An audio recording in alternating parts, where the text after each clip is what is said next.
Quel point commun y a-t-il entre Shanghai en Chine et Massiac dans le Cantal? Aucun, me direz-vous, si ce n'est peut-être l'extraordinaire destin d'Élise Rieuf.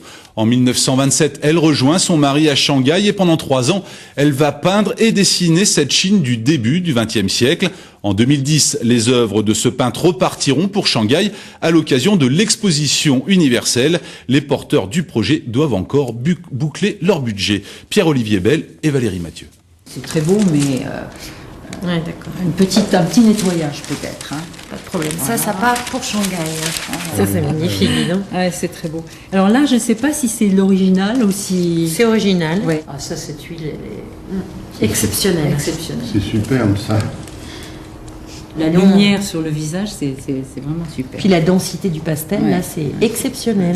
Hein. Oh, ça c'est magnifique. Tout ça, ça a besoin d'être très bien encadré, hein, je crois.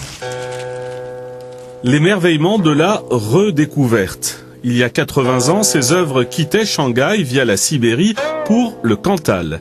Elles feront bientôt leur retour à la source. En 1927, Élise Rieuf rejoint son mari, l'architecte Paul Wesser, dans cette maison qu'il a spécialement fait construire pour elle. Américains, Britanniques et Français se partagent Shanghai, mais la jeune Cantalienne a du mal à trouver sa place dans la colonie française. Élise Rieuf, quand elle était à Shanghai, a exposé dans un centre pour les Français qui s'appelait le Shanghai Art Club, où elle a eu beaucoup de succès. Donc elle avait déjà cette renommée en 1927. Sa vie privée faisait qu'elle avait un petit peu de mal à peindre dans les rues, parce qu'une Européenne dans les rues de Shanghai en train de peindre avec un chevalet, c'était tout à fait incorrect. Et elle avait un petit peu peur de gérer une vie bourgeoise, alors qu'elle ne l'était pas du tout dans l'âme. Elle était peintre avant tout.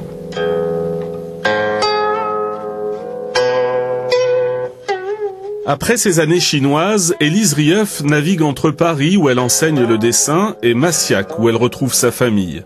Une femme à part dans cette France des années 30, divorcée, sans enfant, et de surcroît, artiste. De temps en temps, quand il faisait beau, elle me disait « Charles, on va aller sur le motif ». Alors, elle me faisait porter son pliant, son parapluie, sa boîte de couleurs, et il fallait que je traverse tout Massiac, j'avais 11-12 ans, sous l'œil des petites filles qui me regardaient et qui disaient « Oh, il est avec une vieille dame ». Vous pensez, elle avait 39 ans et elle était fort jolie. Elle a eu beaucoup d'influence sur moi. Elle a formé ma rétine. C'est comme ça que j'ai acquis une vision élaborée de la peinture.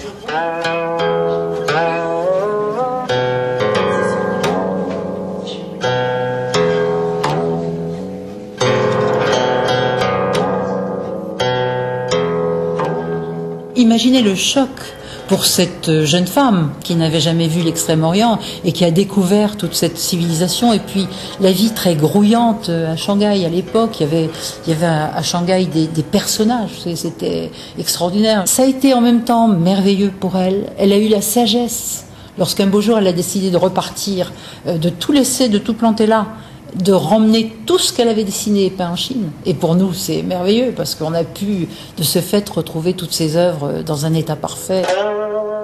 Ces œuvres inestimables ont traversé le XXe siècle.